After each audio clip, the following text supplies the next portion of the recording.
Dan hari ini sebenarnya kita mencoba untuk membicarakan tentang permasalahan postmodern teori. Saya tunggu siapa teman nantinya akan menginikan PowerPoint-nya yang men-share. Selamat datang di channel Dialektika. Dialog kita bersama. Sebelum lanjut, jangan lupa like, komen, dan share video ini. Selamat menonton, semoga bermanfaat.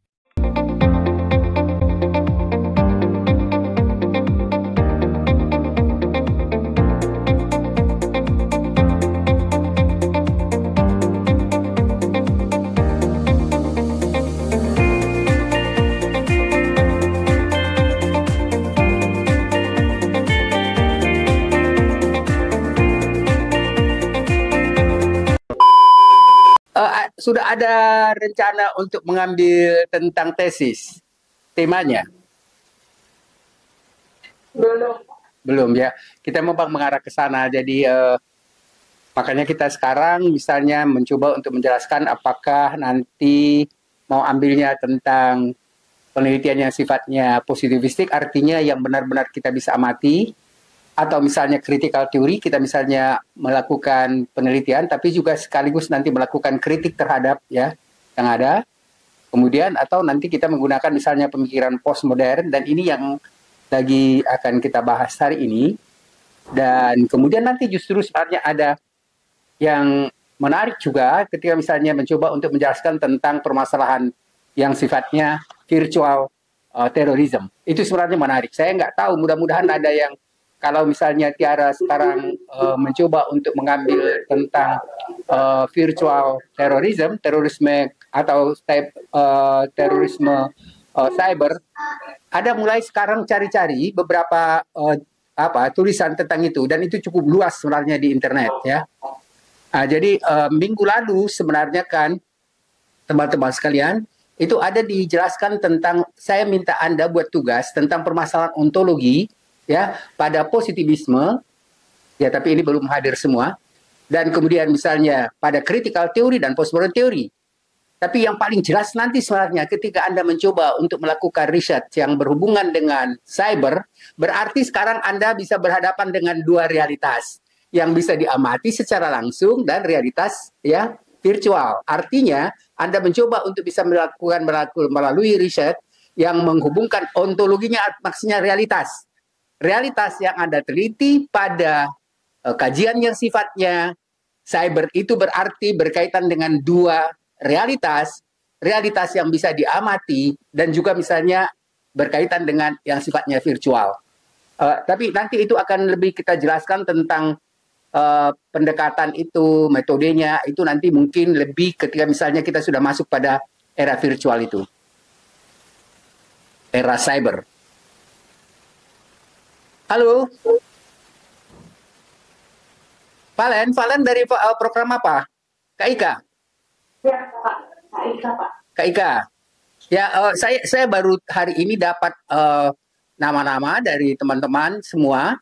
Karena itu pun saya minta, biasanya sebenarnya sebelum kuliah itu sudah diberikan ke dosen itu, tim atau misalnya mahasiswa yang ikut kuliah itu, mungkin mereka lupa atau bagaimana. Jadi tadi pagi saya minta mereka, sore atau apa, baru saya terima nama-nama itu. Makanya waktu itu saya minta teman-teman misalnya nama-nama yang ikut dalam perkuliahan ini. Lalu sekarang ada Tiara, ada Valen, ada Ahmad Fanani, baru beberapa orang ya. Ada masalah yang sudah Anda baca dari tugas, dari apa yang kita kuliahkan? Ada yang kurang jelas misalnya, atau masih ada yang ingin ditanyakan? Febrian?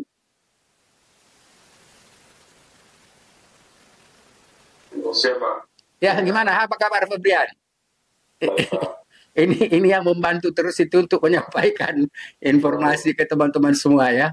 Dan ya, jadi saya terima kasih sekali semuanya bisa berjalan karena bantuan Frian dan teman-teman semua. Jadi hari ini kita mencoba untuk menjelaskan tentang postmodern teori, dan teman-teman sekalian, kalau Anda lihat PowerPoint itu, ya nanti saya minta teman siapa yang mencoba untuk Halo Putri, Assalamualaikum Putri.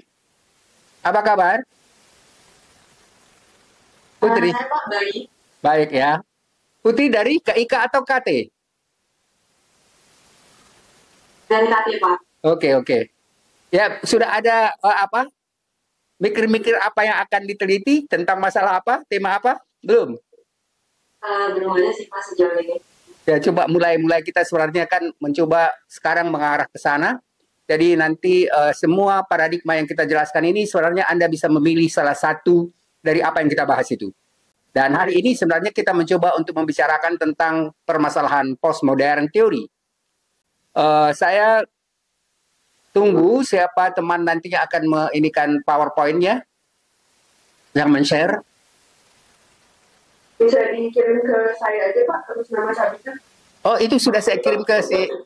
Sebentar saya kirim ya, Pak.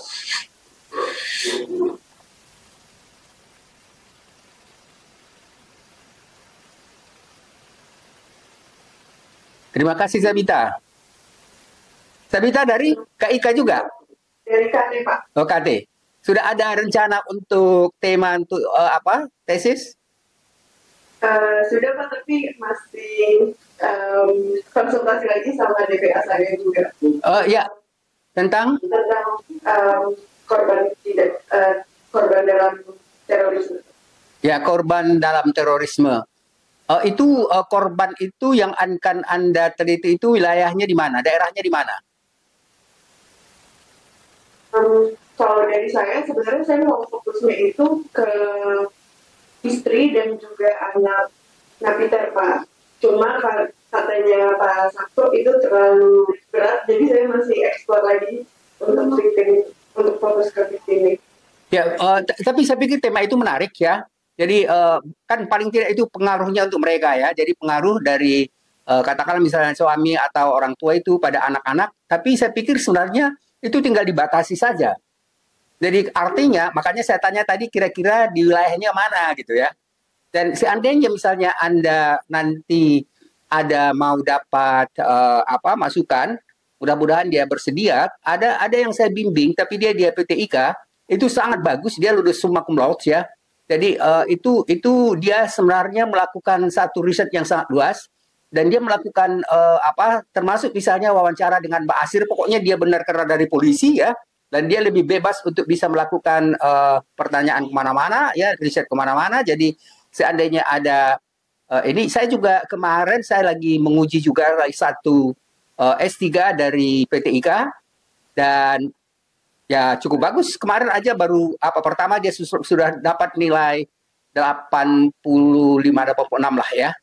Jadi itu pasti semua apa pasti cum laude paling tidak. Cuman dia masalahnya sudah batas waktu ya. Jadi seandainya misalnya hanya sampai 4 atau 6 semester kalau nggak salah itu bisa sudah nilai mungkin bisa semua cum laude kalau masih meningkat karena itu belum nilai akhir.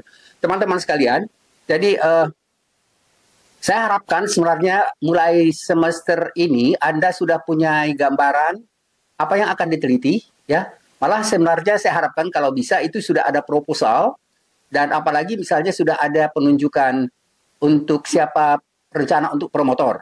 Jadi itu lebih cepat, lebih bagus ya. Jadi misalnya Anda selesai maksimal hanya 4 semester itu kan lebih menarik itu daripada misalnya bertambah-tambah waktu ya.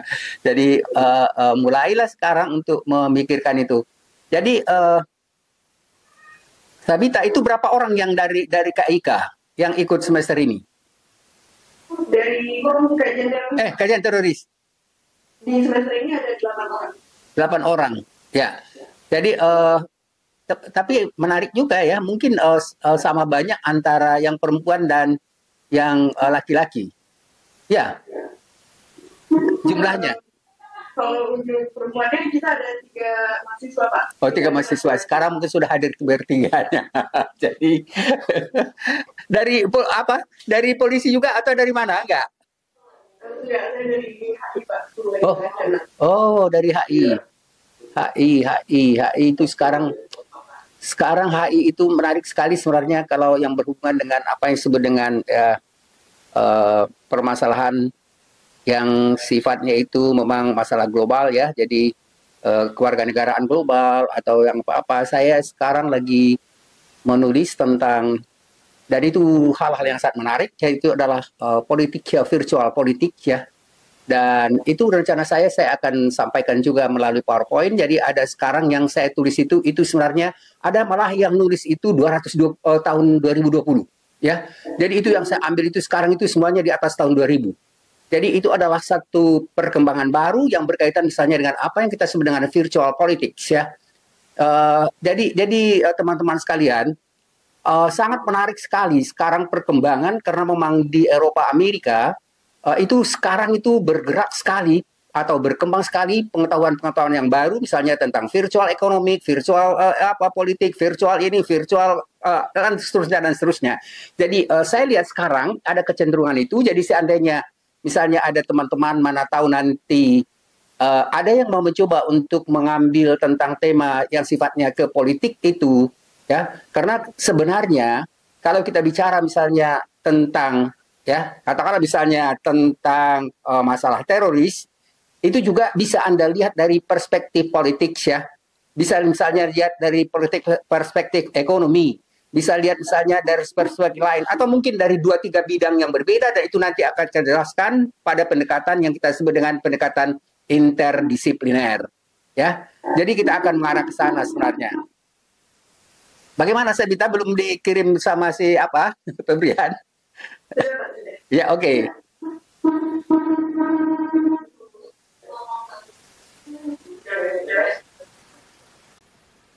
Ya, jadi teman-teman, kita mulai ya, mudah-mudahan malam ini kita, saya masih ingat, masih sebelumnya, sore ini kita mulai untuk memberikan diskusi perkuliahan tentang postmodern teori. Teman-teman sekalian, kita mulai untuk menjelaskan tentang postmodern teori, dan Anda lihat misalnya pada PowerPoint yang pertama itu, tadi saya sempat ditanya oleh Febrian, apakah ini Pak untuk S3? Memang kalau bagian pertama ini kan selalu sama S2 dan S3, dan tidak terlalu jauh juga bedanya antara kuliah-kuliah kita di S2 dan di S3, karena S3 pun sebenarnya pada umumnya belum dapat kuliah-kuliah ini sebelum dia kuliah dimanapun, misalnya pada S1 dan S2. Jadi secara prinsip sebenarnya tidak terlalu jauh berbeda antara kuliah filsafat, ilmu, dan metodologi pada program S2 dan S3. Teman-teman sekalian, Anda lihat misalnya pada PowerPoint yang kedua itu sebenarnya Anda lihat di situ dia mencoba menternakan, ya, Anda lihat ada gambar atau foto di situ, gambar tentang pipa, ya. Jadi Anda lihat ya, gambar pipa itu sebenarnya apakah ini pipa? Tentu tidak. Ingat, ini prinsip sekali karena nanti dalam pemikiran postmodern mereka membedakan ya apa yang disebut dengan realitas dan apa yang disebut dengan gambar, apa yang disebut dengan virtual, apa yang disebut dengan simulasi. Ingat, ini mulai kita masuk sekarang dari postmodern ini sudah mulai berhimpitan dengan apa yang kita bicarakan pada era virtual. Teman-teman sekalian, pada era virtual, ya, kita tidak hanya membicarakan realitas yang bisa kita amati secara langsung, tapi realitas yang muncul melalui simulasi, simulacra, hyper reality. Teman-teman ya. Jadi sekarang kita belum masuk ke sana, tapi apa yang kita bicarakan pada postmodern teori ini itu sudah bersinggungan dengan apa yang akan kita bicarakan berikutnya tentang era virtual. Jelas? Ya. Jadi teman-teman sekalian, Anda lihat apakah postmodernisme itu ya benar-benar anti sains, anti ilmu pengetahuan? Sebenarnya tidak. Tapi sama dengan critical teori, mereka memang melakukan kritik terhadap pendekatan yang positivis pada positivisme, karena positivisme itu hanya menganggap kita ya hanya melakukan riset terhadap realitas yang kita bisa amati. Kita hanya menggunakan satu metode, ingat positivistik, kita hanya menggunakan satu kriteria untuk bisa menyatakan ilmiah atau tidak ilmiah. Nah, ini yang sebenarnya awalnya dikritik oleh critical teori, Dan kemudian critical theory itu membedakan, minggu lalu, membedakan atas 3 bidang ilmu pengetahuan, 3 tujuan, dan 3 kepentingan, dan 3 tujuannya. Ingat, ya. Makanya saya sebenarnya minta Anda baca itu, kalau bisa buat saya di tulisan, karena itu nanti menjadi sangat penting untuk membedakan antara positivisme dengan critical theory. Jadi critical theory itu yang menarik itu teman-teman sekalian, Anda bisa memperoleh banyak sekali tema yang akan Anda mungkin pilih di situ untuk tesis Anda. Dia bicara tentang keadilan, dia bicara tentang azazi, dia bicara tentang demokrasi, dia bicara tentang kesetaraan, dia bicara macam-macam fenomena sosial yang sekarang justru sekarang berkembang di lingkungan kita, di budaya kita. Jadi penting sekali Anda ya mencoba untuk melihat tema-tema yang kita bicarakan pada critical theory itu. Ya. Jadi kalau misalnya sekarang kita bicara misalnya tentang permasalahan pemilu, banyak sekali yang tidak bisa kita terima kalau misalnya kita menggunakan prinsip apa yang disebut dengan azazi, prinsip kesetaraan, prinsip keadilan, prinsip yang lain-lain itu, karena memang pada prinsip ya yang dikemukakan pada demokrasi, hak azazi, keadilan, kesetaraan itu benar-benar mestinya diterapkan kalau memang kita mau melakukan pemilihan umum itu secara jujur, adil, dan bebas. Nah, teman-teman sekalian, sekarang kita masuk pada apa yang kita sebut dengan pemikiran postmodern theory, dan kemudian Anda lihat di sini bahwa ya benar pada bagian ini Anda melihat bahwa postmodern theory itu sebenarnya awalnya itu muncul karena ada kritik-kritik terhadap modern. Ingat, kritik terhadap modern itu sebenarnya sudah dimulai oleh critical theory. Mereka lebih banyak melakukan kritik terhadap ilmu pengetahuan modern, terutama sekali pandangan positivisme itu, dan kemudian itu dilanjutkan oleh postmodern. Dan teman-teman lihat, pada PowerPoint ini ada seorang arsitek yang namanya Charles Jencks. Dia adalah arsitektur dari Amerika Serikat, dan dia sebenarnya mengungkapkan tentang kritik terhadap arsitektur. Ingat, Anda lihat itu, ya, di sebelahnya ada foto, itu adalah sering disebut itu adalah satu simbol tentang kritik terhadap postmodernisme arsitektur, karena postmodernisme arsitektur itu sebenarnya itu seperti arsitektur yang umumnya sekarang ada di ya Jakarta. Gedung-gedung tinggi, tidak ada variasi, tidak ada misalnya tapi gedung-gedung tinggi kaca-kaca dan sekarangnya tidak ada ornamen. Dan itu berbeda sekali misalnya dengan apa yang kita sebut dengan klasik. Tapi kalau Anda lihat nanti pada bagian berikutnya, ya, karena memang dianggap bahwa arsitektur postmodern itu juga sudah menjemukan, dan kemudian juga misalnya dikatakan bahwa berakhirnya ya model bangunan modern yang dianggap seragam, kemudian akhirnya nanti muncul pada arsitektur postmodern yang sangat beraneka ragam. Anda bisa lihat misalnya cari nanti setelah kita selesai bentuk-bentuk arsitektur yang sangat-sangat beraneka ragam itu, dan di beberapa kota biasanya kalau di Eropa itu saya lihat di luar kota, misalnya kalau kita di Amsterdam, ya kalau kita masuk misalnya ke daerah Schiphol, ya itu umumnya sudah banyak di situ model-model bangunan yang berkembang yang sebenarnya tidak lagi model bangunan modern. Teman-teman sekalian, jadi tadi kita katakan bahwa ada kritik dari seni, dan kritik dari seni itu sebenarnya mengkritik model keseragaman model arsitektur. Ya seperti di Jakarta juga ada 1-2 sekarang misalnya bangunan yang sudah kita lihat seperti bangunan postmodern itu. Dan kemudian teman-teman, jadi lihat tadi kita katakan yang pertama, pemikiran postmodern itu sebenarnya berkembang melalui arsitektur, dan yang kedua coba masuk pada gambar, ya lukisan. Lukisan itu sebenarnya menunjukkan juga kritik terhadap modernitas. Teman-teman sekalian, coba di pada PowerPoint yang setelah arsitektur modern ini, itu nanti ada seni. Coba Anda lihat ini. Ini adalah seni ya yang hasilkan oleh Picasso. Jadi Picasso ini sangat terkenal, dia membuat membuat lukisan-lukisan. Jadi ya ini kritik sebenarnya terhadap model realitas. Jadi misalnya seni realisme. Kalau seni realisme ya, kalau misalnya seseorang itu menggambarkan seorang wajah artis atau misalnya seniman atau misalnya olahragawan, mereka benar menggambarkan wajah orang itu seadanya, seperti apa adanya. Itu yang disebut dengan realisme. Seni yang kita sebut misalnya dengan seni dari postmodern itu, mereka sebenarnya melakukan, ingat istilahnya, dekonstruksi.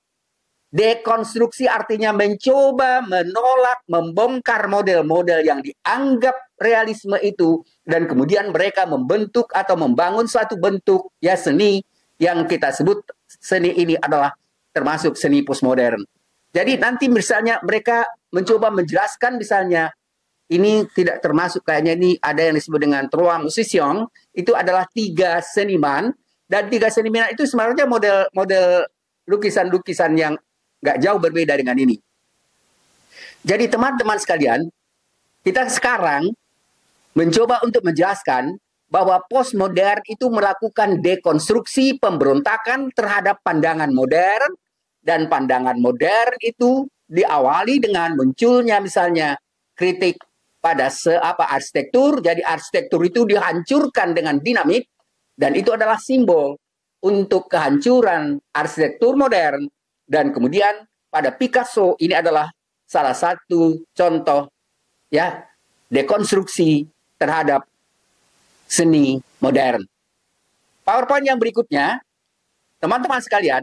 Jadi sekarang kita sudah melihat sebenarnya, teman-teman sekalian, mengapa ini terjadi sebenarnya?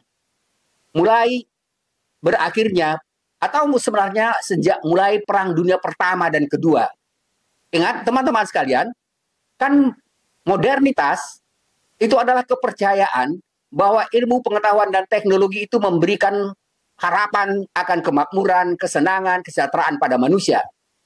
Teman-teman ingat itu? Dan kemudian ternyata setelah terjadi Perang Dunia Pertama, apalagi pada Perang Dunia Kedua, yang terjadi sebenarnya kebalikan dari harapan modernitas. Ya, Anda bisa lihat pada Perang Dunia Kedua ini, Anda lihat di sini ada mulai ditemukannya apa yang kita sebut misalnya bom atom. Jadi bom atom ini, ya, ini sebenarnya kan ditemukan oleh Amerika, tapi banyak arsitektur atau insinyur dari Jerman yang lari ke Amerika. Mereka sebenarnya yang dimanfaatkan untuk bisa menciptakan bom atom, ya. Dan mereka lari ke Amerika karena memang terancam oleh Zionis Yahudi yang mereka banyak dibunuh, banyak ditangkap, dan sebelum ditangkap mereka berhasil ada yang lari ke Amerika, dan kemudian mereka membantu Amerika untuk membuat proyek bom atom. Dan itu salah satu ilmuwan yang paling terkenal itu adalah Einstein. Teman-teman sekalian, jadi kalau misalnya kita lihat ya, Einstein termasuk orang yang mengatakan pada Presiden Amerika supaya secepatnya membuat bom atom, karena kalau tidak, kalau Jerman itu yang lebih dulu memperoleh dan berhasil menemukannya, maka itu akan kecelakaan besar bagi Amerika dan sekutunya. Ya, kita katakan untung, walaupun sebenarnya Perang Dunia Kedua itu ya menimbulkan masalah kemanusiaan yang luar biasa, tapi mungkin kalau Jerman, kalau Hitler yang pertama menemukannya, mungkin tidak seperti itu dampak, mungkin bisa lebih jauh. Teman-teman sekalian, jadi Anda lihat bagaimana misalnya perang itu terjadi. Ya, perang itu terjadi tiba-tiba. Jadi misalnya serang ke sana, pokoknya tidak seperti sebelumnya. Umumnya kan perang waktu itu berhadap-hadapan. Ya, jadi nanti misalnya maju sampai berhadapan. Nanti kalau kalah misalnya ini mundur, yang satu maju. Sekarang nggak seperti itu. Apalagi kalau kita sekarang lihat, perang itu semuanya dipandu oleh teknologi. Ya, jaraknya misalnya ribuan kilometer. Jadi teman-teman sekalian, Perang Dunia Kedua, ya, Dan dampak dari Perang Dunia Kedua itu sebenarnya menimbulkan perubahan pemikiran di dalam dunia ilmiah, dunia akademis, dan juga misalnya teknologi. Dan Anda bisa kita lihat pada PowerPoint berikutnya, bagaimana misalnya perkembangan itu. Pada PowerPoint yang berikutnya ini Anda lihat ya, ini nih. Ini adalah kehancuran salah satu kota. Memang saya tidak menemukan ini di kota mana, tapi saya menduga ini adalah kota Rotterdam. Mengapa saya menduga Rotterdam? Karena di Rotterdam itu sudah tidak ada bangunan klasik seperti yang ada di Amsterdam, apalagi misalnya ada di Prancis atau hampir semua kota-kota yang ada di Eropa. Karena Amsterdam itu di pinggir, berdekatan dengan perbatasan, ya, dia dengan Jerman, juga misalnya dengan Belgia. Kalau dari Belgia itu misalnya dengan ya seperti Depok dan Jakarta. Jadi ada masyarakat ya yang memang batasnya itu hanya batas nggak jelas karena keduanya misalnya bisa berpasar di sana, pasar di sini. Ya, atau misalnya juga dengan Jerman. Jadi karena mereka berdekatan dengan Jerman, maka ya Rotterdam itu hancur sehingga kalau misalnya kita pergi ke Rotterdam, maka tidak ada bangunan lama di situ. Itu semuanya bangunan modern dan postmodern. Teman-teman sekalian, saya waktu itu kan riset di universitas untuk disertasi itu di Belanda. Dan kemudian itu yang membedakan antara kota Rotterdam dengan kota-kota lain di Belanda. Yang berikutnya pada PowerPoint yang berikutnya, sekarang kita coba lihat latar belakang lahirnya postmodern. Tadi sudah kita singgung beberapa data yang menunjukkan itu. Yang pertama adalah setelah Perang Dunia Kedua itu berbagai krisis ekonomi politik muncul dan semua mengungkapkan keterbatasan rasionalitas. Ingat, kepercayaan pada rasio, pencerahan, mengatakan bahwa rasionalitas itu adalah dasar untuk kemajuan dan menjanjikan modernitas yang memberikan kesejahteraan bagi umat manusia. Tadi dikatakan sudah enggak, sudah banyak menimbulkan kesengsaraan. Beberapa pemikir seperti ingat Nietzsche, ini sebenarnya Nietzsche ini adalah dia meninggal tahun 1900. Ini adalah sering sekali dikatakan dia berpengaruh sekali pada munculnya postmodern.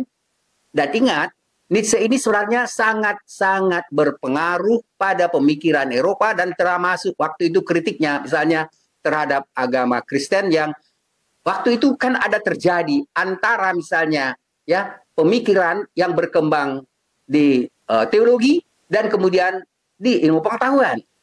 Kemudian ada misalnya Lyotard ya. Ini adalah pemikir Prancis yang terkenal, sering sekali ya, dikatakan bahwa Lyotard ini yang mengemukakan teori postmodern. Sebenarnya tidak, karena kita di atas sudah memulai itu. Jadi saya mengatakan Lyotard ini memang yang memukakan istilah postmodern itu di dunia akademis. Dia menjelaskan istilah postmodern itu waktu dia memberikan kuliah di Amerika. Teman-teman sekalian, jadi sekarang Anda lihat, ada François Lyotard, ada Jacques Derrida, ada Michel Foucault, ini dan ada Jean Baudrillard. Ini Zian tulisannya ya, Jean Baudrillard. Yang keempat ini, 4 orang ini adalah pemikir awal postmodern teori. Ya. François Lyotard, saya sebenarnya ada buku, tapi saya udah nggak pernah lihat buku itu ya, tentang menjelaskan tentang 4 orang ini. Jadi François Lyotard ini, dia mengungkapkan istilah, dan ini yang penting teman-teman, ya, dia mengatakan postmodern itu dia sebut dengan ya berakhirnya metanarasi. Dia mengatakan bahwa postmodern itu tidak lagi mengandalkan pandangan positivisme ilmiah dan hanya menerima satu model narasi, tapi ada keanekaragaman narasi karena ada keanekaragaman paradigma ilmiah. Coba diapakan itu, dimasukkan ke pikiran. Jadi dia menolak tidak ada pandangan yang menganggap metanarasi itu ya. Jadi dia mengatakan ada narasi-narasi, ada cerita-cerita ilmiah yang berbeda pada dunia ilmu pengetahuan Karena ilmu pengetahuan sekarang tidak hanya mengandalkan satu model paradigma ilmiah itu. Yang kedua teman-teman, istilah Jacques Derrida. Ingat, ini tidak akan kita jelaskan teman-teman secara ringkas, secara luas. Saya memberikan kuliah dulu di filsafat ini 1 semester untuk postmodern teori. Jadi teman-teman sekalian, Jacques Derrida ini mengatakan, ingat tadi istilah dekonstruksi. Istilah dekonstruksi itu sebenarnya melakukan pemberontakan radikal, melakukan kritik radikal. Ya, jadi kalau misalnya sekarang, ya, Anda lihat tadi kita kemukakan tadi ada bangunan yang dihancurkan karena dianggap itu sudah tidak relevan, maka itu adalah dekonstruksi pada arsitektur.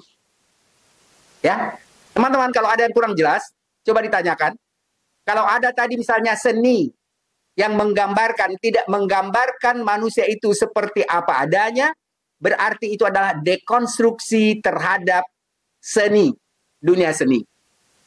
Kalau Anda sekarang misalnya melakukan kritik secara radikal terhadap demokrasi yang ada di Indonesia, berarti Anda melakukan dekonstruksi terhadap politik Indonesia. Jelas? Ya? Teman-teman sekalian, kalau misalnya tadi saya katakan ada 3 mahasiswi yang ikut pada program ya kajian teroris dan selama ini misalnya dianggap bahwa itu adalah dunia laki-laki dan sekarang justru sebenarnya dunia perempuan pun terlibat untuk memahami dan melakukan riset tentang itu, berarti sekarang pandangan yang dulu bahwa itu dianggap dunia laki-laki sudah dekonstruksi dengan kenyataan ini. Jelas? Ya, jadi dekonstruksi pada prinsipnya itu adalah berawal dari pemikiran Jacques Derrida. Sementara misalnya nanti Michel Foucault sebenarnya dia banyak sekali tulisannya, tapi paling tidak dari Michel Foucault ini dia sebenarnya menjelaskan juga adanya apa yang kita sebutnya keragaman pada penjelasan. Jadi dia nanti mengatakan, teman-teman, saya hanya mukakan 1 contoh di sini, ya, kalau nanti mudah-mudahan kalau ada di belakang, di setelahnya kita jelaskan. Dia mengungkapkan istilah, ya, kalau positivisme itu menganggap bahwa ilmu pengetahuan itu objektif, ingat, ilmu pengetahuan itu objektif, ya, bebas dari nilai, bebas dari kepentingan, maka Foucault mengatakan ada hubungan yang sangat erat antara kuasa, pengetahuan, dan kebenaran. Teman-teman sekalian, kayaknya tidak saya buat penjelasan ringkas itu, tapi harapan saya justru nanti misalnya bisa Anda miliki kan nanti akan saya sampaikan melalui video ya. Jadi, Michel Foucault menolak objektivisme dalam ilmu pengetahuan, karena dia mengatakan ilmu pengetahuan itu tidak objektif murni dan tidak bebas dari nilai dan kepentingan. Dan dia mengatakan ada hubungan yang sangat erat antara ya kebenaran pengetahuan itu dengan jadi dia mengatakan ada hubungan antara kuasa, pengetahuan, dan kebenaran. Teman-teman sekalian, mungkin sekarang juga Anda bisa temui secara tidak sadar ketika misalnya ada dosen yang selalu menganggap pernyataannya yang selalu benar dan kita ngomong itu dianggap salah.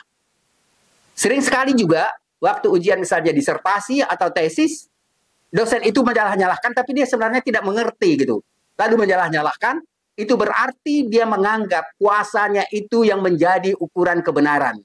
Jadi ingat teman-teman, ada kritik Derrida terhadap objektivisme dalam ilmu pengetahuan itu ketika dia mengatakan ada hubungan antara kuasa, pengetahuan, dan kebenaran. Ya, jelas. Jadi saya tidak mungkin menjelaskan pemikiran mereka satu demi satu, karena mereka menulis banyak. Jadi teman-teman sekalian, jadi kita katakan bahwa konsep narasi benar itu tadi saya katakan grand narasi, meta narasi. Ya teman-teman, konsep narasi besar itu maksudnya narasi atau pengetahuan yang berlaku umum. Itu disebut juga dengan grand narasi. Disebut juga dengan meta narasi. atau cerita umum tentang sejarah ilmu pengetahuan, sejarah yang lain-lain, itu justru sebenarnya dikritik oleh apa yang kita sebut tadi dengan François Lyotard. Jadi kebenaran yang berlaku untuk semua orang, untuk semua bidang, sebaiknya ia menekankan pluralitas perspektif dan pengalaman. Teman-teman sekalian, saya kembali lagi buktinya, contohnya ke kuliah kita minggu lalu tentang kacamata yang digunakan. Ingat ya, perspektif yang berbeda, paradigma yang berbeda.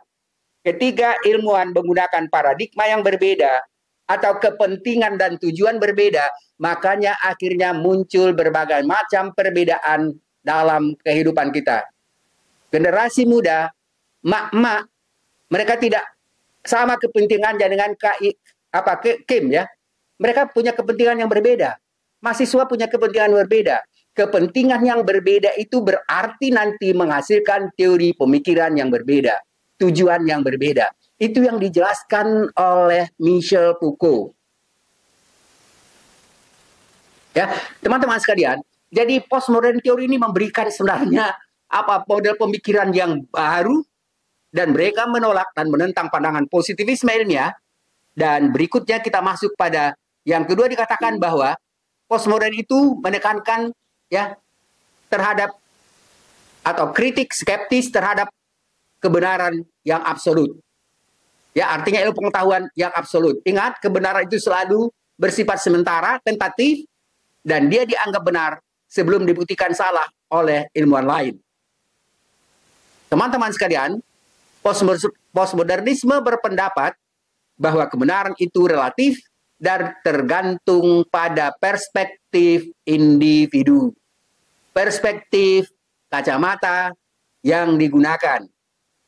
Apa yang dianggap benar atau nyata sangat dipengaruhi oleh konteks sosial, budaya, dan sejarah.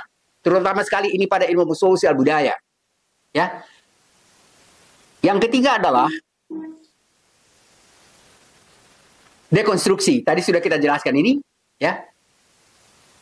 Yang keempat adalah penekanan pada kekuasaan dan wacana. Ini Michel Foucault, sudah kita jelaskan. Lalu yang kelima, karena ini banyak sekali yang kita kemukakan di sini, simulakra dan hyperrealitas. Teman-teman sekalian, ya, ini yang agak khas. Karena apa? Karena ini adalah, jadi teman-teman, ini sebenarnya tidak terlalu lengkap rupanya saya buat. Ini ada tulisan Jean, ya, Jean Baudrillard. Dia adalah pemikir Prancis yang sangat terkenal, dan dialah sebenarnya yang pertama sekali mengemukakan tentang istilah simulakra, simulasi, dan hyperreality. Ya. Jadi begitu kita misalnya membicarakan tentang masalah-masalah yang berkaitan dengan ya hyperreality, jadi sekarang sebenarnya kuliah ini tidak langsung ini. Tidak ada kuliah. Dan Anda melihat saya melihat Anda, tapi dalam bentuk hyperreality. Simulasi. Jadi, kalau misalnya kita melakukan kuliah bertatap muka secara langsung, itu berarti kuliah kita, itu yang disebut dengan kuliah offline. Kita berhadapan langsung. Tapi begitu sekarang kita melakukan kuliah online, maka sekarang kita ya berhadapan dengan satu realitas. Tapi teman-teman, saya lebih perjelas di sini. Istilahnya adalah simulasi. Karena hyperreality itu nanti pada tingkat yang lebih tinggi, ya. Simulasi. Jadi sekarang kita kuliah dengan menggunakan kuliah yang sifatnya online, dan sekarang kita berhadapan bukan dengan realitas langsung, tapi dari simulasi. Teman-teman sekalian, istilah simulasi itu sebenarnya diambil dari, kalau misalnya ada seorang calon penerbang, ya, dia biasanya melakukan latihan itu, percobaan penerbangan itu tidak dibawa langsung misalnya pesawat, ya, tapi dibuat ada model yang mirip sekali misalnya ketika itu misalnya dalam ya pesawat terbang sesungguhnya, dan dia harus berlatih pada simulasi itu. Karena kalau tidak misalnya, nanti akan terjadi kecelakaan atau kerugian besar kalau misalnya memang langsung dilatih melalui pesawat yang asli. Jadi itu yang disebut dengan simulasi. Simulasi itu istilahnya tiruan.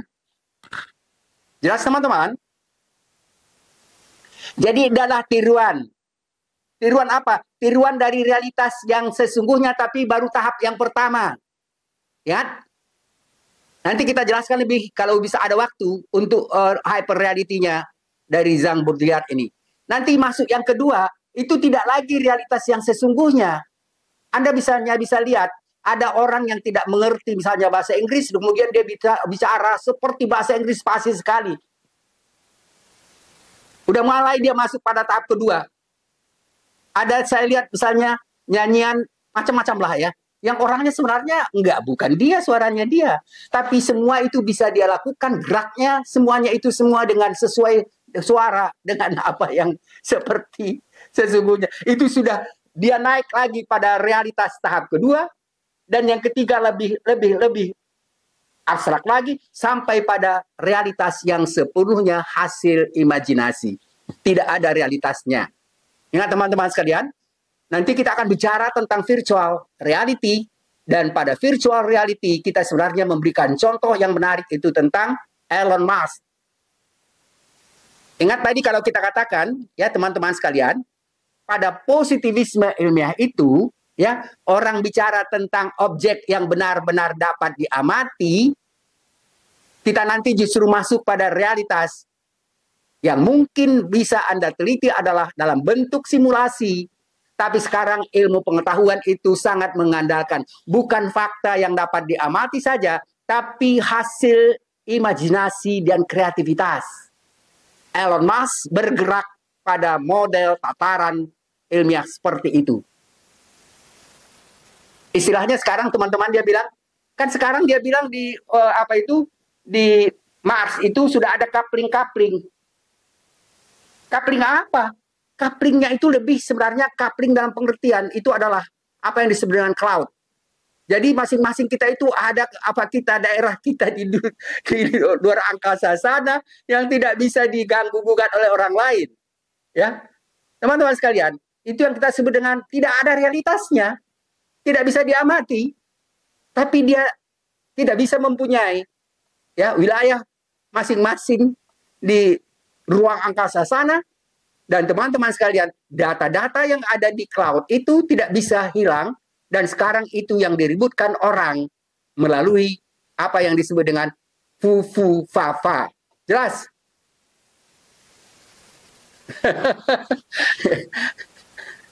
Sabita tertawa dia.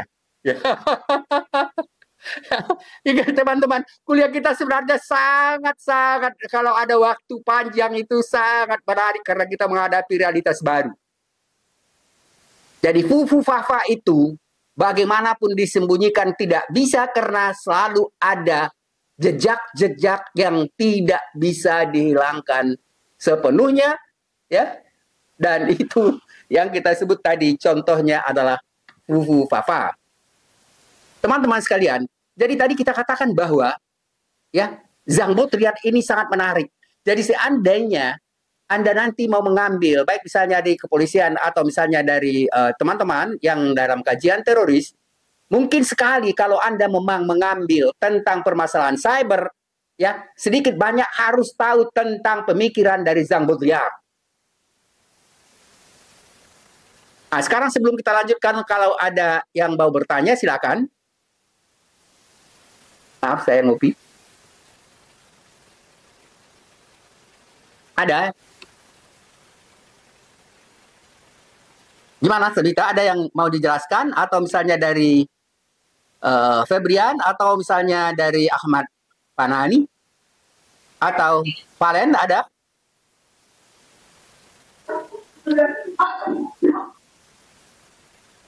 Ya, tidak. Jadi, teman-teman sekalian, jadi tadi kita katakan bahwa ya pemikiran yang sangat menarik sebenarnya, yang mungkin nanti kita banyak sebenarnya menjelaskan tentang pemikiran Zhang Baudrillard ketika kita sudah masuk pada masalah hyper reality atau simulasi dan hyper reality.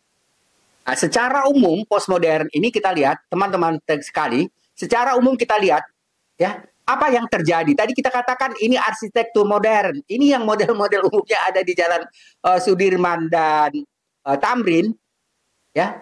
Kemudian ingat di sebelahnya ada postmodern arsitektur.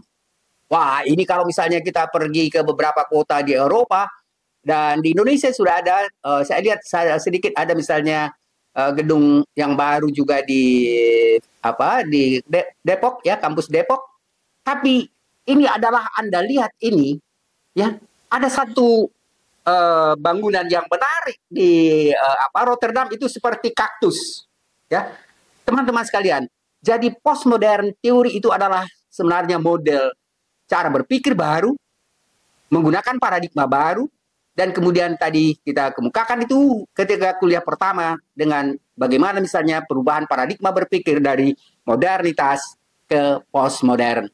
Pada PowerPoint yang berikutnya kita bisa melihat bagaimana misalnya, ya, tetap masih melanjutkan bentuk bangunan postmodern itu, ya. Dan tadi kita katakan bagaimana Charles Jeng mencoba untuk mendekonstruksi, meruntuhkan bangunan modern itu, dan kemudian dia sekarang sangat banyak sekali bangunan-bangunan yang sifatnya postmodern, terutama sekali misalnya di beberapa negara, khususnya di Eropa. Jadi teman-teman sekalian, ini ada misalnya kampus UI rupanya, kemudian ada juga misalnya pada bagian tertentu, kemudian ada Robert Venturi. Ini sebenarnya dia arsitektur yang sangat terkenal, yang membuat arsitektur postmodern. Dan ingat teman-teman sekalian, pada arsitektur postmodern itu mengemukakan tentang complexity and contradiction, ya. Kompleksitas, ingat, ya. Dan Anda lihat kan kadang-kadang misalnya bangunan perpustakaan UI juga begitu. Kompleksitas tidak satu model arsitektur, dan kemudian juga misalnya dia itu adalah menjelaskan tentang berbagai macam hal. Jadi menolak uniform, keseragaman, dan kemudian mereka menginginkan adanya pluralitas, keanekaragaman. Teman-teman sekalian, itu termasuk prinsip penting di dalam apa yang kita sebut dengan postmodern theory. Tadi yang berikutnya adalah ada beberapa arsitektur yang teman-teman, ini Bandung, ini termasuk ada satu masjid yang menarik, ya, bagus sekali. Saya lihat ada masjid yang sangat menarik juga, bagus sekali juga di Jerman, itu adalah Köln, ya. Kota Köln itu bagi saya senang sekali, ya, artinya karena ada sungai bersih sekali di tengah kota itu. Dan saya sering, kalau misalnya tidak kemana-mana hari Sabtu atau Minggu, lari ke Jerman karena dekat sekali. Jadi seperti kita ke ini aja, seperti rasanya itu kita pergi ke Bandung atau Bogor, model begitu. Kalau ke ibu kota dari Belgia itu seperti ke Bogor aja. Jadi teman-teman sekalian, jadi ada model-model bangunan yang sangat-sangat menarik, dan itu sering sekali meniru bentuk-bentuk bangunan alam. Yang PowerPoint berikutnya, kita coba melihat, ya, ini masih juga itu, ya, simbolisme kelahiran arsitektur modern. Tadi sudah kita jelaskan prinsipnya di atas. Dan yang berikutnya, ini teman-teman. Ini adalah yang kita kemukakan tadi, pemikir dari Michel Foucault, ya. Kemudian ada Pierre Bourdieu. Ingat teman-teman sekalian, saya ingin jelaskan di sini.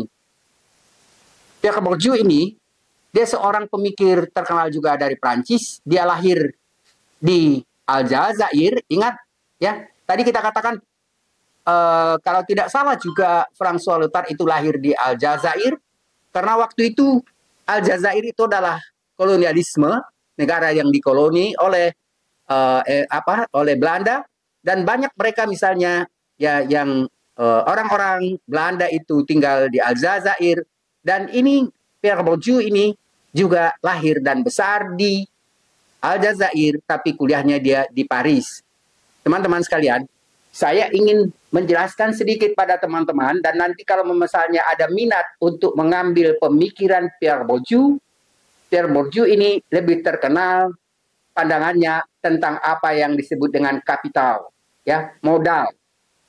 Jadi dia mengatakan istilahnya sebenarnya pertamanya itu adalah apa yang disebut dengan arena. Arena itu artinya lapangan bukan lapangan bola, tapi arena itu artinya tempat kita lahir dan besar. Jadi saya misalnya lahir di, katakanlah misalnya lahir di desa kecil, misalnya di Sumatera, berarti saya, arena pedesaan, dan sikap-sikap saya banyak sekali habitus, ingat ya, habitus, sikap saya banyak sekali dibentuk oleh arena atau lingkungan hidup saya. Teman-teman sekalian, ingat, arena, kemudian habitus. Habitus itu adalah sikap, pandangan hidup, ya. Dan habitus ini nanti ditunjukkan dalam kapital, modal. Jadi mengatakan ada kapital ekonomi, teman-teman sekalian. Kalau saya, coba bayangkan, misalnya kan sekarang kita misalnya banyak membicarakan misalnya,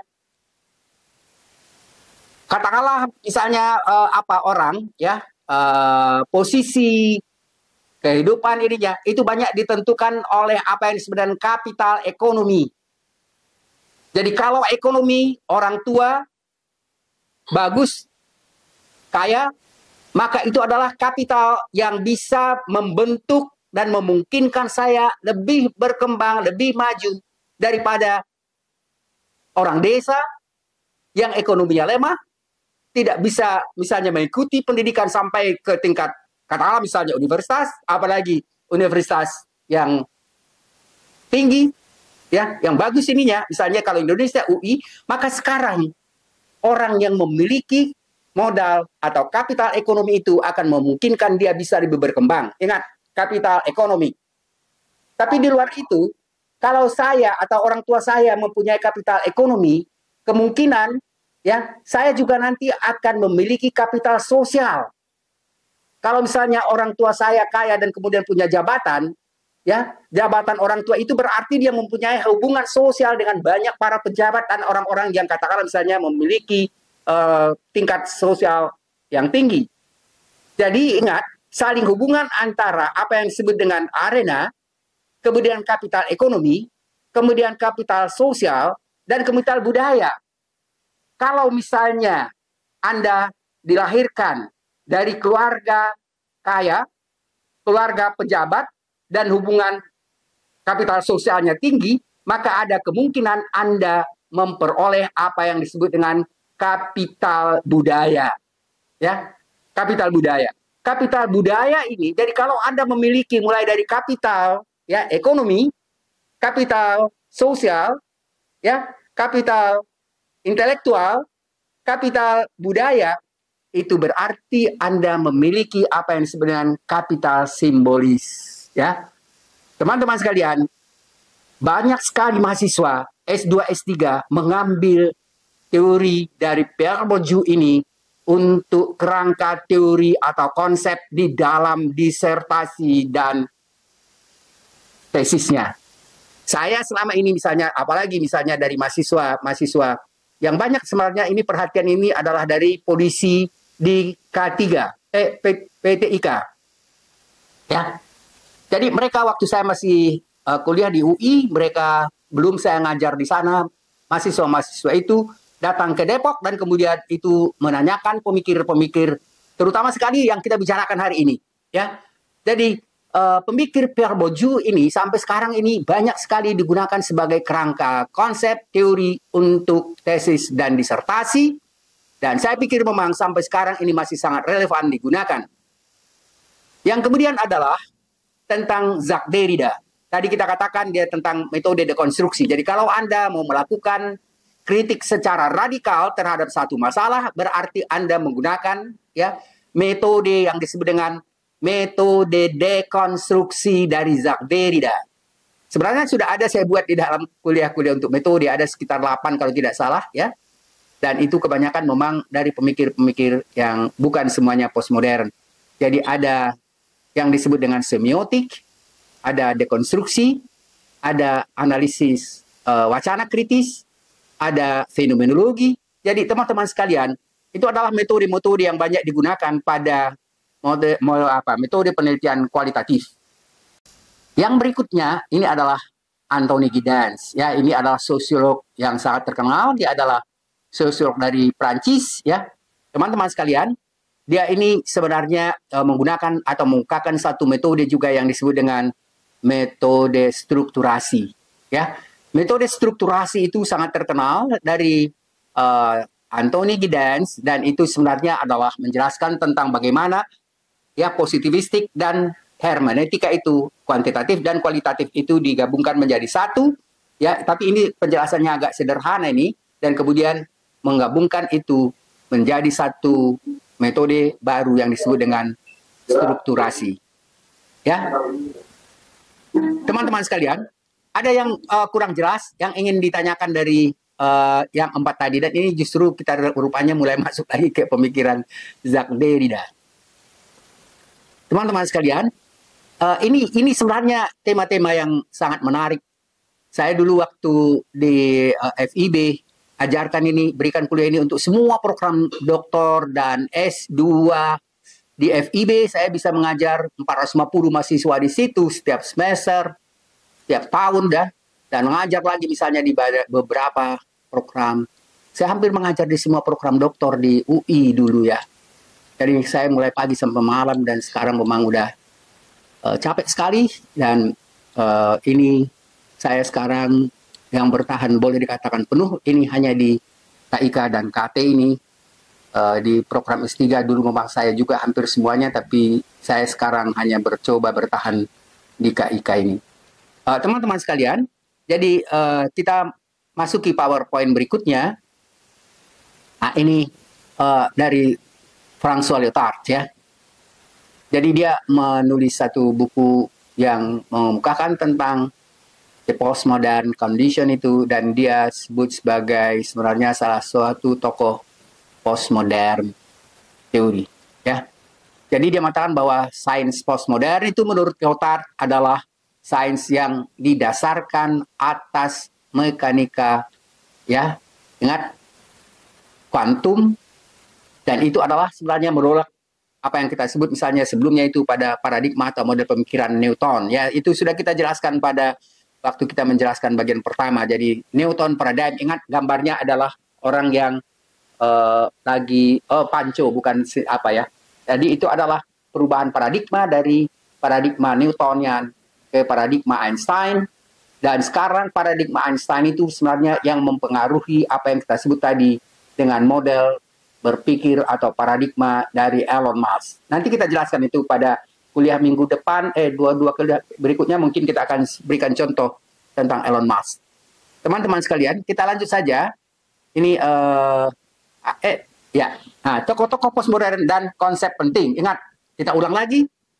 Jadi dari François Lyotard, dia mengatakan pluralisme, ya, dan yang dikatakan dengan pluralisme itu tadi dia menolak adanya satu model yang disebut dengan metanarasi, disebut tadi dengan grand narasi. Jadi pluralisme ilmiah itu menjadi penting pada pemikir postmodern karena ada berbagai macam kacamata yang kita gunakan, ada berbagai macam perspektif dan metode yang digunakan. Ingat, itu dasar pemikirannya. Yang kedua, Jacques Derrida itu ingat tadi dekonstruksi ketidakstabilan wacana. Jadi kalau misalnya ada orang yang sangat mendukung misalnya katakanlah salah satu aliran, katakan misalnya contohnya pada kapitalisme, nanti bisa kita dekonstruksi dengan menggunakan pemikiran lain. Mungkin bisa ekonomi Pancasila, mungkin juga bisa sosialisme, mungkin juga misalnya pemikiran yang lain tentang katakanlah misalnya negara kesejahteraan. Jadi istilah dekonstruksi itu sebenarnya ketidakstabilan makna karena bisa kita gunakan kritik dengan menggunakan kerangka berpikir lain, menggunakan perspektif yang lain. Kalau positivis kan menganggap hanya satu. Nah, postmodern teori sebenarnya mengkritik itu. Dan yang berikutnya tentang Michel Foucault, kita tadi sudah, rupanya ada di sini. Dikatakan ada kuasa pengetahuan dan kebenaran. Jadi metode atau analisis yang kita gunakan itu bisa misalnya dalam bentuk wacana, bisa misalnya dalam bentuk, nah ini teman panoptikon itu artinya begini.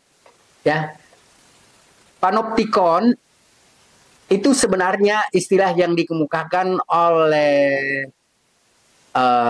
tadi kita katakan oleh Michel Foucault, ya. Panopticon itu kalau aslinya sebenarnya kalau di Jakarta mungkin masih ada.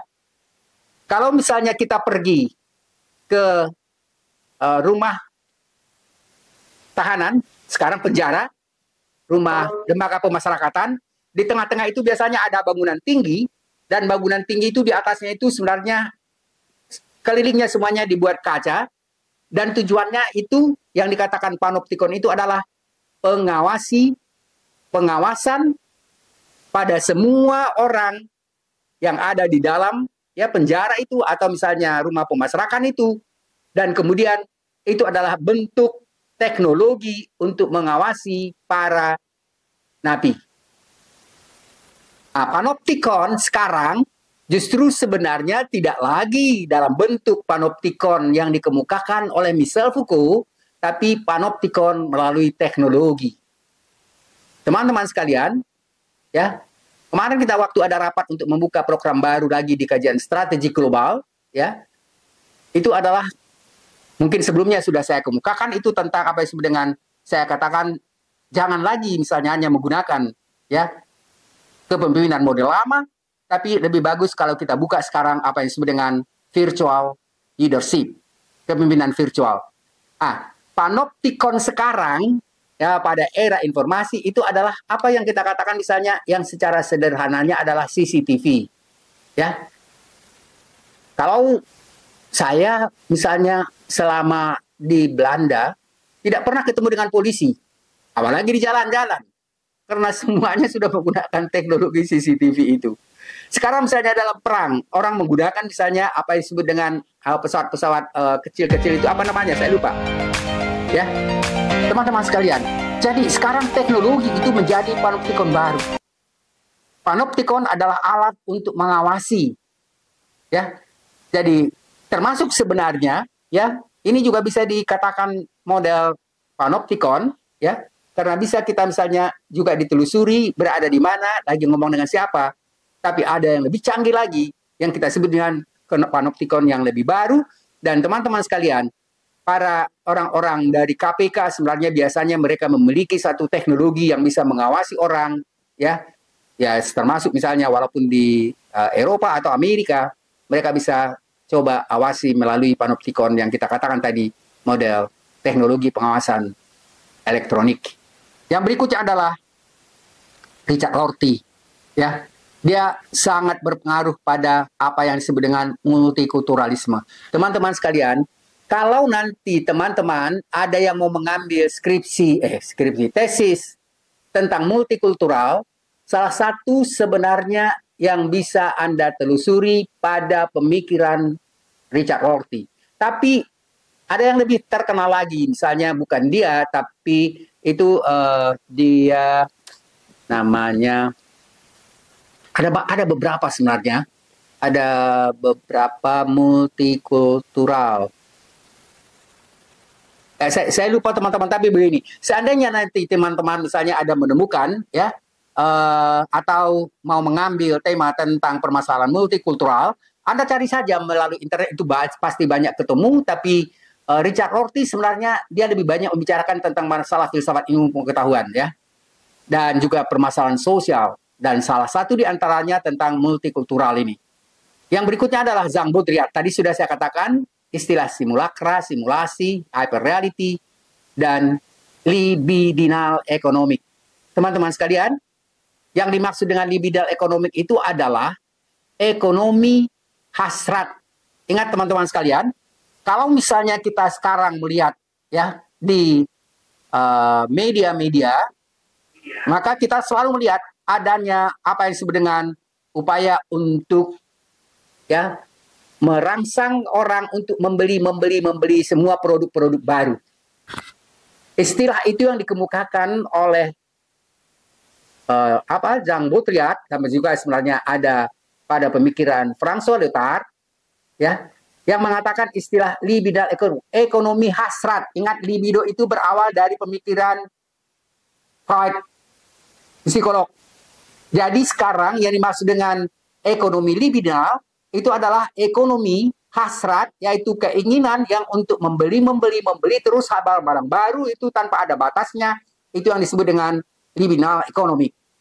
2 tahun lalu ada mahasiswa S3 yang mau mengambil tentang liberal economic ini, tapi promotor atau di Salemba itu masih ditolak karena dikatakan tidak ada ahlinya yang memahami tentang liberal economic.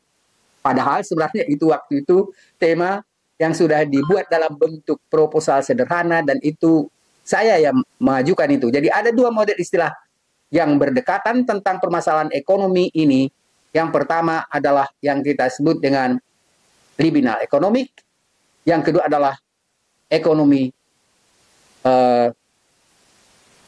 membeli konsumerisme ya, konsumerisme ya.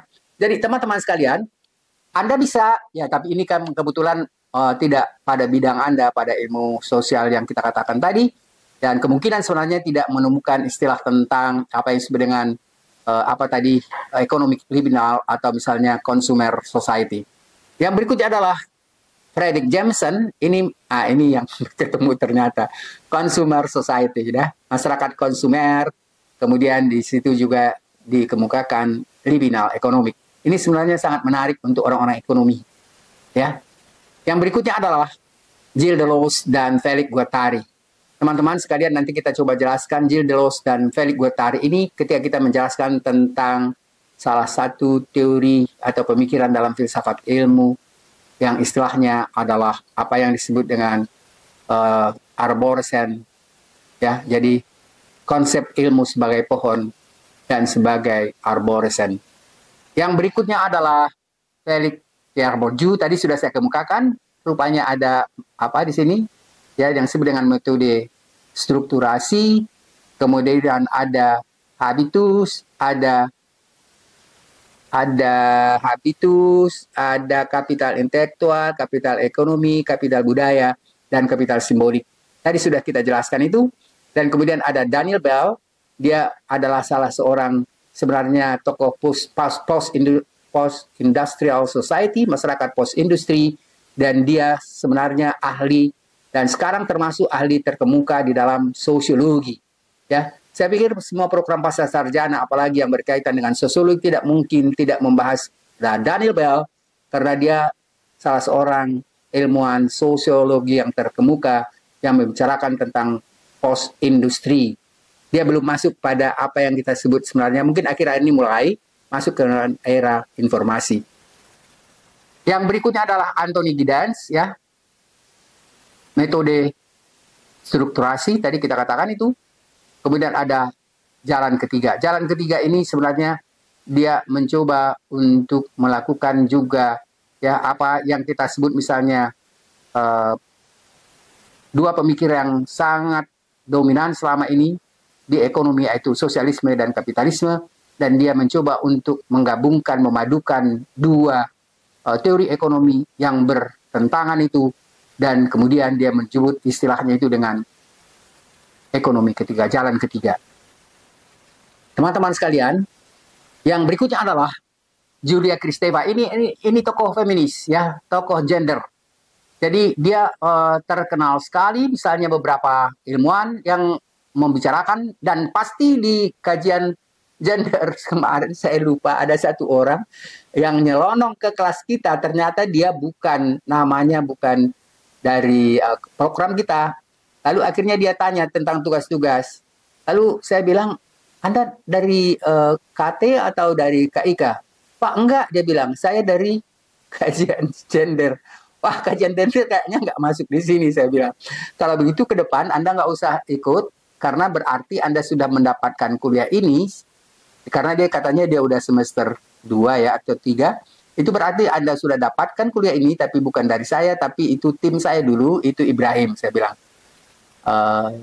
Jadi orangnya sebenarnya apa sekali, ya tertarik sekali untuk mengikuti perkuliahan, tapi tidak ada gunanya karena Anda juga nanti tidak akan mendapat nilai dari program ini karena Anda tidak terdaftar di program sekarang ini. Jadi yang kedua adalah Helen Sissow, ya. Kedua, yang berikutnya adalah Nancy Fraser, dan yang berikutnya adalah pemikiran mereka sebenarnya sangat berkaitan dengan bahasa-bahasa feminis. Ingat teman-teman sekalian, sekarang istilah feminis itu jarang digunakan karena lebih berganti dengan istilah gender. Jadi sebenarnya itu berkaitan dengan model pemikiran yang awalnya pada feminisme itu yang dibicarakan sebenarnya adalah ya perbedaan ketidakadilan antara laki-laki dan perempuan, ya. Jadi ketidakadilan laki-laki dan perempuan, dan dianggap perempuan itu selalu dirugikan ya dalam banyak hal. Sekarang justru fokusnya bukan lagi ketidakadilan tapi kesetaraan. Kesetaraan antara kaum perempuan dan laki-laki itu yang menjadi fokus pembahasan di dalam kajian feminis sekarang. Ya, oleh karena itu lebih sering digunakan istilahnya bukan istilah feminis tetapi kajian gender.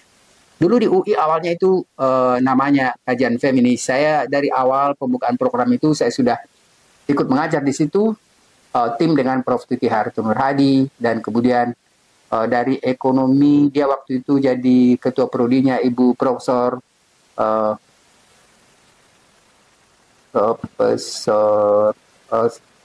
saya lupa teman-teman sekalian. Terlalu banyak teman-teman dosen itu ya, sekian banyak di UI, sekian banyak yang dulu bergabung di FISIP, di kedokteran, di lingkungan, di sastra, di macam-macam komputer. Itu semua dulu hampir kenal dengan saya kenal, tapi akhirnya karena udah lebih 10 tahun mungkin mulai berangsur hilang-hilang, ya tidak ada ngajar di sana lagi. Nama yang begitu banyak itu akhirnya tidak selalu ingat namanya, tapi pasti kenal ketika bertemu. Yang berikutnya teman-teman sekalian adalah Axel Honneth. Oh, ini nih. Axel Honneth ini, dia adalah salah seorang tokoh dari masa Frankfurt ya. Minggu lalu kita jelaskan, dan nanti ya tema ini, pembahasan Axel Honneth ini belum selesai, lagi diedit. Ya, mudah-mudahan akan disampaikan ke teman-teman.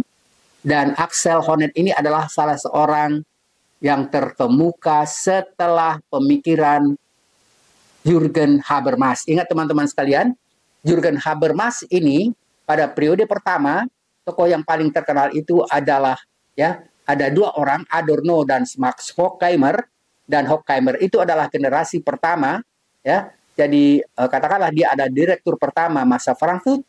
Yang kedua itu adalah ya Jürgen Habermas, dan itu yang paling terkenal di antara tiga ya generasi itu, dan generasi tiga adalah Axel Honneth. Teman-teman sekalian, saya akan usahakan untuk membicarakan kita di luar perkuliahan juga ya satu pemikiran dari Axel Honneth itu yang terkenal dengan konsep recognition, pengakuan, pengampunan. Teman-teman sekalian, jadi kalau ada misalnya sekarang misalnya Jokowi misalnya mau melakukan permintaan maaf ya ke seluruh masyarakat Indonesia, sebenarnya itu istilahnya pada pemikiran Axel Honneth itu adalah recognition. Ya, tapi yang kita berikan contoh itu nanti adalah permintaan maaf dari beberapa tokoh-tokoh besar dunia, misalnya seperti Paus Paulus, ketika misalnya dia diminta oleh Perdana Menteri Kanada, ya Trudeau, untuk meminta maaf pada masyarakat Kanada karena ribuan anak-anak yang hilang. Halo, tidak kedengaran? Itu mungkin yang suara yang bukan dari kelas kita. Jadi Axel Honneth, dan kemudian dia juga nanti ada misalnya Perdana Menteri Kanada perempuan itu ya, yang juga misalnya minta maaf pada orang-orang Yahudi karena kekejaman Hitler pada masa Perang Dunia Kedua, masa Hitler berkuasa. Dan ada contoh-contoh yang lain juga, misalnya bagaimana Jepang juga melakukan permintaan maaf pada pemerintah Indonesia, dan kemudian mereka juga memberikan ganti rugi. Nanti kalau ada waktu, insya Allah kita coba upayakan untuk menjelaskan tentang salah satu contoh dari pemikiran Axel Honneth ini, dan pemikirannya yang paling terkenal dan mengglobal itu adalah apa yang kita sebut tadi dengan konsep pengampunan. Teman-teman sekalian, ya, saya tidak tahu, mungkin ada di antara teman-teman ya yang dari kajian polisi atau teroris itu misalnya ada yang mau melakukan misalnya bisa partai, bisa individu, bisa misalnya kelompok, bisa individu yang ingin melakukan apa yang kita sebut dengan pengampunan atau minta pengakuan bersalah. Itu yang kita sebut tadi dengan recognition. Teman-teman sekalian, jadi kita sudah menjelaskan sebenarnya banyak sekali ya, kemudian tokoh-tokoh yang bisa Anda ambil. Kalau Henry Lefebvre ini sebenarnya dia lebih banyak pada arsitektur ya, jadi jauh sekali dengan kita. Dan kemudian yang terakhir di sini adalah apa yang kita sebut misalnya David Ruscio. Ini juga tidak penting untuk kita karena ini dia juga bukan berkaitan dengan masalah kepolisian atau juga terorisme. Teman-teman sekalian, jadi ada sekian banyak sekali pemikir-pemikir postmodern itu dan tidak mungkin kita jelaskan ya. Sebagian sepertiga saja tidak mungkin karena memang mereka sangat banyak sekali yang memukakan ini dan kita akan masih pilih beberapa. Nanti kalau kita sudah bicarakan postmodern, kita akan pilih beberapa pemikir yang sangat dekat sekali, terutama sekali yang berkaitan dengan ya kajian kepolisian dan kajian terorisme. Jadi kita harus mencoba memilih dari pemikir mereka yang bisa kita gunakan nanti, yang Anda gunakan sebagai kerangka konsep atau teori. Kita misalnya menggunakan teori mereka untuk tesis Anda. Jadi ada kuliah ini memberikan sebenarnya upaya untuk bisa sedikit menyingkap beberapa pemikir-pemikir ini yang bisa Anda mungkin gunakan. Tapi ini tidak sepertiga atau seperempat pun dari pemikir postmodern itu karena begitu banyak mereka. Dan kita hanya mencoba untuk menjelaskan secara ringkas. Dan itu hanya sebagai pemicu pada teman-teman. Mana tahu nanti misalnya teman-teman ada kebetulan menggunakan atau memerlukan pemikiran mereka untuk tesis Anda. Yang berikutnya, PowerPoint berikutnya. Teman-teman, ini juga sebenarnya dari Gianni Fatimu ini, dia menjelaskan tentang berakhirnya modernitas. Ya. Jadi Anda bisa baca sendiri karena PowerPoint kita ini kalau tidak salah 29 bagian dan ini sebenarnya Gianni Fatimu dia mengungkapkan tentang ya teori yang berkaitan juga dengan permasalahan postmodern, teori dengan masyarakat misalnya post industri ya. Ingat post berarti sesudah. Jadi era industri terakhir dan kemudian nanti setelah itu masuk postmodernisme dan setelah postmodernisme kita baca masuk pada apa yang disebut dengan post ya reality atau apa yang kita sebut dengan era informasi. Teman-teman sekalian, jadi masyarakat informasi ya itu adalah motifnya menolak ya atau mengatakan matinya generasi itu. Dan kemudian kita kemukakan tadi ada Jean Baudrillard, ada Baudrillard, ada Frederick Jameson dan lain-lain ya. Dan salah satu di antaranya adalah yang tokoh kita bicarakan sekarang ini ya. Mereka semua adalah pemikir-pemikir yang disebut sebagai postmodern teori. Teman-teman, coba lanjut berikutnya. Nah, ini sebenarnya menjelaskan tentang filsafat postmodern atau pasca modern. Teman-teman sekalian, ini saya ambil dari Wikipedia. Filsafat pasca modern adalah aliran filsafat yang memiliki ya apa yang disebut dengan arahan proyeksi kritis terhadap asumsi-asumsi dasar dari filsafat modern dan terutama sekali filsafat dari abad 18 sampai sebenarnya akhir abad 20. Ingat, akhir abad 20 itu sebenarnya sudah mulai ditemukan ya apa yang disebut dengan komputer awal yang nanti melahirkan apa yang kita sebut sebagai abad teknologi informasi. Ya, jadi teman-teman sekalian, gambaran tentang perkembangan ilmu pengetahuan, filsafat ilmu pengetahuan, mulai dari masa Yunani, kemudian masuk kejayaan Islam, kemudian masuk pencerahan Renaissance dan pencerahan, kemudian masuk era modern, kemudian kita bicarakan pemikiran-pemikiran positivisme ilmiah, kemudian sekarang kita masuk pada postmodern teori dan itu banyak sekali ilmuwan-ilmuwan yang masuk pada pemikiran mereka juga sangat beragam pada postmodern teori itu dan saya mencoba untuk kuliah postmodern teori yang sangat luas ini kita hanya bicarakan satu kali saja karena minggu depan kita akan mencoba masuk pada hal baru untuk bisa mengarah pada era teknologi informasi atau model paradigma berpikir baru. Teman-teman sekalian, kita lanjutkan pada PowerPoint berikutnya. Nah, ini teman-teman sekalian, ini juga yang mencoba menjelaskan tentang perbedaan ada modernitas, modernisme, dan postmodern. Ya, jadi pada modernisme ini dikatakan ada yang disebut cirinya spesifik ya, kemudian format ya, mengikuti hal yang sifatnya katakanlah semacam paradigma yang tunggal, pendekatannya biasanya disebut dengan pendekatan, ingat teman-teman, yang penting adalah monodisipliner. Mereka menganggap bahwa ilmu pengetahuan itu hanya membicarakan satu bidang ilmu saja, menggunakan satu metode, dan menggunakan satu kerangka teori. Ingat, yang berikutnya adalah ilmu pengetahuan itu dikatakan objektif. Ya, ini yang dikritik tadi oleh postmodern teori.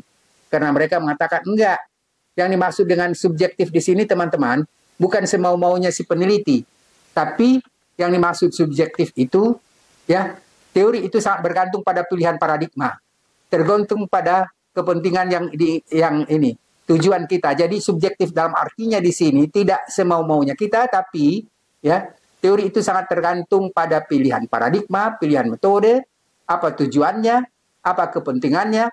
Karena begitu Anda sebenarnya menentukan ya riset apa yang Anda gunakan, metode apa yang Anda gunakan, masalah apa yang Anda teliti, itu sudah memasukkan pertimbangan subjektivitas. Itu yang dikatakan subjektif di sini ya, jadi bukan maunya sendiri. Yang berikutnya adalah apa yang disebut misalnya dengan realisme. Jadi kita membicarakan tentang realitas yang objektif. Yang objektif artinya di sini bisa diamati, bisa dikuantifikasi. Sementara pada postmodern tidak selalu dalam bentuk realisme, tapi biasanya mereka mengatakan itu sangat tergantung pada konteks tertentu. Kalau misalnya kita membicarakan tentang ekonomi atau misalnya tentang politik, itu sangat bergantung pada konteks di mana politik atau ekonomi itu kita bicarakan. Karena berubah dari satu era ke era lain. Yang berikutnya adalah berkaitan dengan etik dan logik.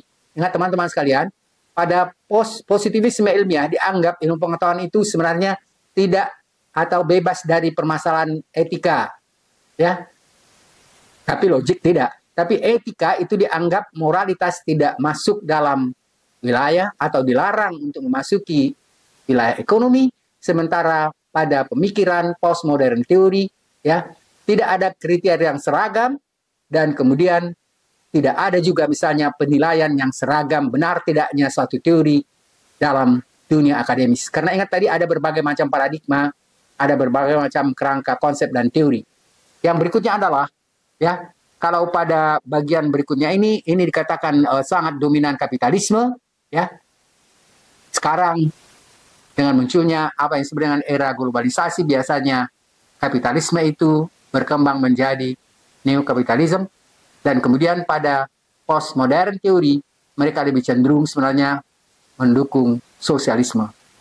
Kemudian pada pemikiran positivisme atau modern itu sangat kuat sekali misalnya dengan menggunakan bentuk apa yang disebut dengan bentuk kapitalisme, ya sosialisme sudah tadi. Kemudian ada strukturalisme, ada struktur akademis, ada struktur pemerintahan, ada, jadi sangat kuat sekali misalnya pandangan yang sifatnya struktural. Kemudian pada pemikiran yang kita sebut dengan postmodern itu adalah kita sebut misalnya dengan pemikiran yang distortif. Distorti itu artinya tidak lagi menggunakan satu struktur yang universal. Yang berikutnya adalah kalau misalnya pada pemikiran modernitas, ilmu pengetahuan itu dianggap clean, jernih, ya. Pada pemikiran yang disebut postmodern tidak seperti pada pandangan clean dalam ilmu pengetahuan itu, karena memang ada, yang ingat tadi sudah ada misalnya pandangan tidak terlalu menekankan pada realisme, juga misalnya melibatkan apa yang disebut dengan dimensi subjektivitas, mengakui adanya nilai dan tujuan dan seterusnya. Dan yang terakhir adalah apa yang disebut dengan pada pemikiran modernisme itu adalah minimalis, sementara pada pemikiran kalau bukan misalnya pada pandangan positivisme ilmiah, jadi teman-teman, Mungkin misalnya bisa saja Anda pilih misalnya pendekatannya itu objektif dalam pengertian, tapi sadar bahwa itu sebenarnya kalau digunakan kacamata lain pasti berbeda. Anda juga bisa misalnya nanti mengambil paradigma yang kita sebut misalnya dengan positivisme, critical theory atau postmodern theory. Teman-teman sekalian, ya, ada tugas waktu itu sebenarnya saya minta untuk menjelaskan tentang ontologi. Ingat teman-teman, kalau pada positivisme ilmiah, mereka hanya mengakui ilmu pengetahuan hanya bicara tentang ontologi atau realitas yang bisa diamati. Ya, kalau misalnya metodenya adalah metode positivistik, ya, hanya metode yang bisa diverifikasi dan difalsifikasi. Kalau kita masuk misalnya pada pemikiran critical theory, maka sebenarnya ontologinya itu tidak seragam. Anda bisa mengambil ya ontologi yang berbeda ketika misalnya bicara tentang permasalahan ekonomi, permasalahan masyarakat, permasalahan apa, kemudian misalnya menggunakan bukan paradigma yang sama, maka akhirnya Anda bisa menjelaskan juga nanti metodenya yang berbeda. Teman-teman sekalian, yang paling drastis nanti perubahannya itu adalah pada apa yang saya sebut ontologi pada postmodern, pada postmodern juga plural ya, tapi terutama sekali pada pandangan cyber. Ingat nanti ada realitas yang bisa kita amati, tapi ada realitas yang mengatasi yang kita sebut tadi dengan simulasi dan hyper reality. Teman-teman sekalian, lebih jelas nanti kita coba kemukakan itu ya pada pemikiran postmodern theory. Makanya sebenarnya saya minta Anda itu telusuri saja dulu supaya nanti kita bisa lihat perbandingan antara ontologi yang berbeda, ya, metode yang berbeda pada setiap paradigma yang kita bicarakan pada filsafat ilmu dan metodologi pada kuliah-kuliah kita. Teman-teman sekalian, kalau ada yang bertanya, Anda silakan kemukakan. Berikutnya, ini coba teman-teman saya kadang-kadang lupa bahwa memang bukan dari sini. Nah, ciri kebudayaan postmodern ya. Jadi ingat tadi globalitas. Jadi sudah mulai sebenarnya pada bagian akhir ini mereka sudah mulai misalnya membicarakan tentang munculnya awal era informasi. Jadi sudah mulai membicarakan tentang globalisasi, lahirnya jaringan, ingat ya. Jaringan itu artinya nanti kompleksitas. Jadi kita sudah mulai memasuki nanti era baru di mana realitas itu saling tumpang tindih, ya. Kemudian menimbulkan konsep jaringan dan kompleksitas. Kompleksitas itu artinya kalau Anda misalnya nanti bicara tentang ekonomi, ekonomi itu tidak hanya bicara misalnya tentang masalah misalnya kemiskinan, tapi misalnya tentang macam-macam nanti kita jelaskan ini masalah kompleksitas itu dalam metodologi. Kalau sekarang kita jelaskan kompleksitas dalam postmodern, nanti begitu kita masuk pada kuliah-kuliah berikutnya, bagaimana kalau realitas yang kompleks itu, apakah bisa kita teliti dengan hanya menggunakan satu metode atau satu pendekatan yang disebut dengan ya monodisipliner. Itu tidak bisa lagi karena masalah yang kompleks harus dijelaskan bukan hanya dengan satu pendekatan, bukan hanya dengan satu metode, tapi bisa dengan berbagai macam metode dan bidang ilmu. Dan itu nanti yang kita jelaskan pada pendekatan yang kita jelaskan minggu-minggu depan ya, tentang pendekatan yang kita sebut dengan ya berkembangnya monodisipliner menjadi multidisipliner, cross-disipliner, interdisipliner, dan transdisipliner.